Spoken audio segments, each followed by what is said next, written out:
आज हम जानेंगे कॉन्टिनेंट्स के बारे में।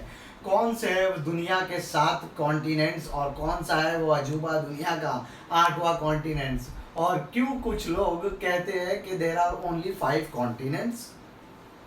बहुत मसले मसाइल है।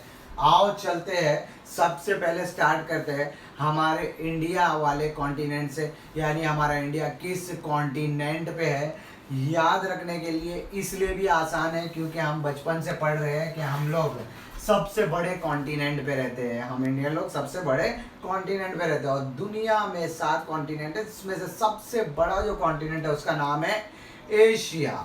उसके बाद में सेकंड नंबर पे जो बड़ेपन में कॉन्टिनेंट है एरिया वाइज वो है अफ्रीका। तीसरे नंबर पे जो कॉन्टिनेंट है उसका नाम है नॉर्थ अमेरिका, और चौथे नंबर पे जो कॉन्टिनेंट है उसका नाम है south America. United states of America नहीं कह रहा हूँ, यूनाइटेड स्टेट्स ऑफ अमेरिका तो एक मुल्क है जिसके अंदर लगभग 50 स्टेट्स है। ये कॉन्टिनेंट है, अलग हिस्सा है, इसके अंदर अलग अलग मुल्क आते हैं कॉन्टिनेंट में। जिस तरह से मेरे एशिया में चाइना भी आता है, जिस तरह से मेरे एशिया में जापान भी आता है, मंगोलिया भी आता है, कजाकिस्तान भी आता है, किर्गिस्तान भी आता है, उज़्बेकिस्तान भी आता है, तुर्कमेनिस्तान भी आता है, और तो और इंडिया भी आता है। तो उसी तरह से बहुत सारे मुल्क यहाँ पे भी आते हैं और यहाँ पे भी आते हैं, जैसे पेरू आ गया, यहाँ पे ब्राज़ील आ गया, यहाँ पे तो ये मुल्क है। तो यहाँ पर कंफ्यूज नहीं होना है हमारे को। उसके बाद में 5वें नंबर पे आता है दुनिया का एक ऐसा कॉन्टिनेंट जहाँ पे कोई रहता ही नहीं, जहाँ पे कोई सरकार ही नहीं है, जहाँ पर सिर्फ पेंगुइन और सियाल दिखेंगे आप लोगों को। और तो और अगर इंसान मानव जाति वहाँ पे दिख गई तो सिर्फ और सिर्फ एक्सपेरिमेंट्स के लिए जाते हैं वहाँ पे साइंटिस्ट लोग, वो भी 5-6 महीने जाते हैं, उसके बाद में आ जाते हैं, अपने अपने स्टेशन पे जाके रहते हैं, वहाँ पे खोजबीन करते हैं और उसके बाद वापस अपने अपने मुल्क में आ जाते हैं, क्योंकि ठंडी बर्दाश्त नहीं होती ना। -87 डिग्री सेल्सियस तक टेम्परेचर चले जाता है। फ्रिज खोलते हैं तो 4 डिग्री सेल्सियस रहता है, फ्रीजर खोलते हैं तो -16 डिग्री सेल्सियस रहता है। वही 2 मिनट के लिए कुछ निकालने के लिए खोलते हैं तो बर्दाश्त नहीं कर पाते। यहाँ पे इतनी कुव्वत कैसे बर्दाश्त कर पाओगे? -87 डिग्री तक चला जाता है टेम्परेचर। अभी बम्बई में फिलहाल टेम्परेचर 26 डिग्री है, फिर भी पंखा बंद करके सो रहे हैं बारिश की वजह से। इतना ठंडी लग रहा है यहाँ पर, वहाँ कैसे रह पाएंगे? इसीलिए वहाँ पर कॉन्टिनेंट में कोई रहता ही नहीं है। उसके बाद 6ठे नंबर पे आता है यूरोप। सबसे ज़्यादा डेवलप्ड कॉन्टिनेंट में से अगर कोई कॉन्टिनेंट है तो वो है यूरोप। 7वें नंबर पे आता है ऑस्ट्रेलिया। अब ज़्यादातर यहाँ पर कन्फ्यूजन है, तो ज्योग्राफी के किताब में जब पढ़ते हैं तो ऑस्ट्रेलिया कॉन्टिनेंट को कभी कभी ओशिनिया कॉन्टिनेंट लिखा रहता है। तो ओशिनिया आज के बाद अगर वर्ड सुनाई दे तो हम लोग किससे उसको जोड़ेंगे? तो हम लोग ऑस्ट्रेलिया से जोड़ेंगे। लेकिन यहाँ पर ऑस्ट्रेलिया कॉन्टिनेंट सर क्यों नहीं लिखा रहता, ओशिनिया क्यों लिखा रहता है? उसके पीछे का कारण ये है कि यहाँ पर ऑस्ट्रेलिया कॉन्टिनेंट में भी 3 हिस्से हैं। ऑस्ट्रेलिया तो हो गया, उसके बाद में आता है ये वाला हिस्सा जिसको हम लोग कहते हैं माइक्रोनेशिया। उसके बाद आता है ये वाला हिस्सा जिसको हम लोग कहते हैं मेलानेशिया। उसके बाद आता है ये वाला सी वाला हिस्सा जिसको हम लोग कहते हैं पॉलिनेशिया।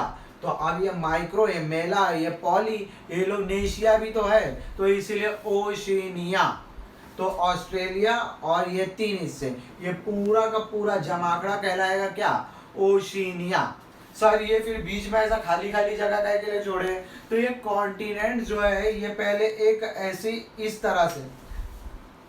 तरह से जमीनी तो थी, लेकिन ये जमीन जब अलग अलग हुई तो बीच में देखो दरार पड़ने लगी, तो यहाँ पे पानी घुसता गया, तब जाके कॉन्टिनेंट जो है सब अलग अलग हुए।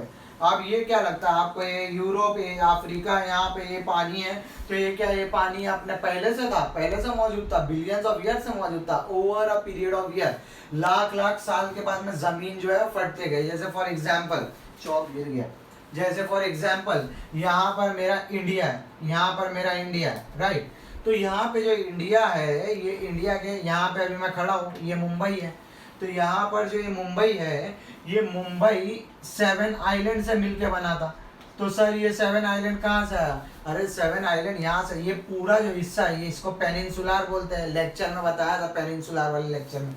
ये पेनिनसुलर हिस्सा जो है ये अफ्रीका के मेडागास्कर रीजन है ना, मेडागास्कर, ये वाले रीजन जो अफ्रीका से यहाँ से टूटा है, उसी तरह से यहाँ से मेडागास्कर के ऊपरी रीजन से टूटकर ये वाला हिस्सा जो इंडिया का, ये पेनिनसुलर इंडिया है, ये वाला हिस्सा आके यहाँ पे ट्रेवल किया और यहाँ पर ये नॉर्दर्न हिस्सा इंडिया का पहले से मौजूद था, उसको आके टकरा गया, तभी तो हिमालय फॉर्म हुआ। हिमालय वाले लेक्चर में बताया था वो भी बात है मैंने।